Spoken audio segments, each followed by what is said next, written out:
समस्त praise the Lord. आसतु आज जीवंत प्रतिज्ञायुक्त वाक्य आम देखिजा माथ्यू 13 तार 43।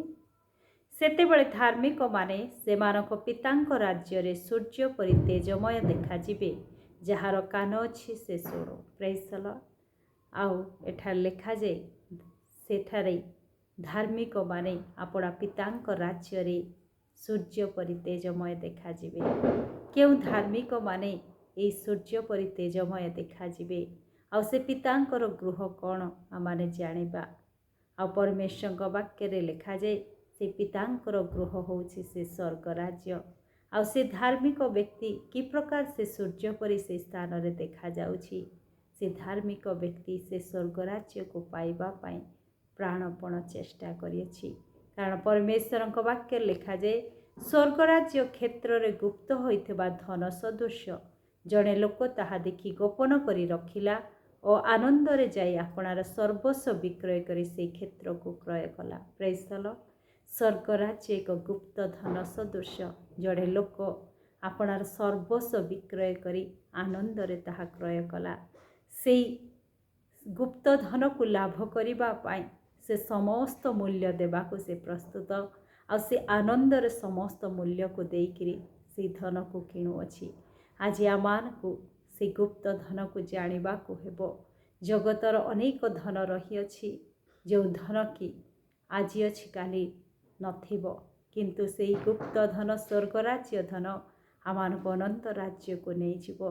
आज से धन को प्राप्त हेबा पाई हेले आमाने जगतर समस्त अभिलाष को परित्याग करिबा को पड़िबो। आज से धन आमान को आनंद देव। प्रभुଙ୍କ वाक्य लेखा जे पुनश्च स्वर्ग राज्य उत्तम उत्तम मुक्ता अन्वेषण करुथिबा जणे बणिक सदृश गोटे बहुमूल्य मुक्ता देखि से जाई आपणार सर्वस्व विक्रय कर से मुक्ता को क्रय कला। आ स्वर्ग राज्य एक बहुमूल्य मुक्ता सदृश आ से बणिक आपणार सर्वस्व विक्रय करी से मुक्ता को क्रय कला। आज आमानकर से पितांक गृह अति मूल्यवान अटे। आज आमान को प्रभु कहती से मुक्ता को पाइबा पाहिले जगतरे आमाने जो पापमय जीवन काटुअछु से समस्त पाप को परित्याग करिबा, समस्त अभिलाष को परित्याग करिबा, जगतर धन प्रति आमे मन न दे से पितांकर राज्य प्रति आमाने जेतेबेले आनंद रे खोजिबा बा मानक जीवन को समर्पण करिबा ताहाले से अनंत राज्य बा स्वर्ग राज्य को प्राप्त हेबा। प्रभुଙ୍କ वाक्य लेखा जे पुनश्च स्वर्ग राज्य समुद्र रे निक्षिप्त सर्वप्रकार मत्स्य संग्रहकारी गोटे टणाजाल सदृश। ताहा पूर्ण हुअते लोके कूल को टाणी आनिले, पुणी बसी भल जाक खालई रे एकाठी करी रखिले, किंतु मंद गुड़ाक फपाड़ी देले।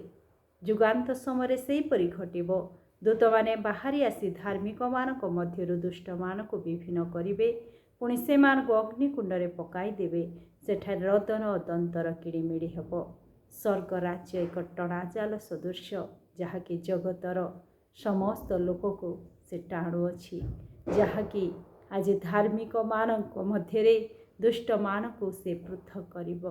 परमेश्वर वाक्य लेखा जे जुगांत समय रे दूत माने बाहरी आसी धार्मिक मानक मध्यरु दुष्ट मानक विभिन्न करिवे। आ से दुष्ट मानकर स्थान जहाँकि परमेश्वर वाक्य लेखा जे अग्निकुंड रे पकाई देवे आ ताहा रदन दंतर किड़िमिड़ी। आज टणाजाल रे अनेक माछ लगी थांती, ता सहित अनेक प्रकार अदरकारी विषय जाक थाए ताहाकि जहाँकि से केउट से सबू बाहर करी फपाड़ी दिए, किंतु उत्तम माछ गुड़ाक से संग्रह करे। आज धार्मिक और दुष्ट मानक मध्य से प्रकार बछा जीव।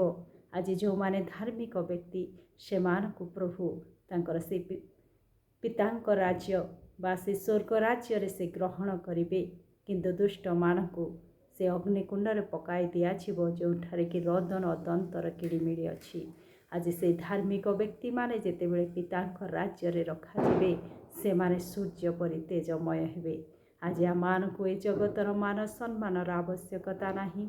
ए जगतरे आमान को लोक माने चिन्हंतु बोली आमाने आशा करिबा नहीं, किंतु से अनंत राज्य को से बहुमूल्य धन से मुक्ता को प्राप्त हेबा पाई हेले आमाने निजको संपूर्ण समर्पण करिबा। आमर समस्त अभिलाष पाप को परित्याग करी आमर हृदय मन आत्मा दे से स्वर्ग राज्य को खोजा ताहले से पितांक राज्य रे आमे मध्य सूर्य परि तेजमय हेबा परमेश्वर आमान दे महिमानित हेबे गौरवान्वित हेबे प्रभु आमान वाक्य द्वारा आशीर्वाद करंतु आमेन।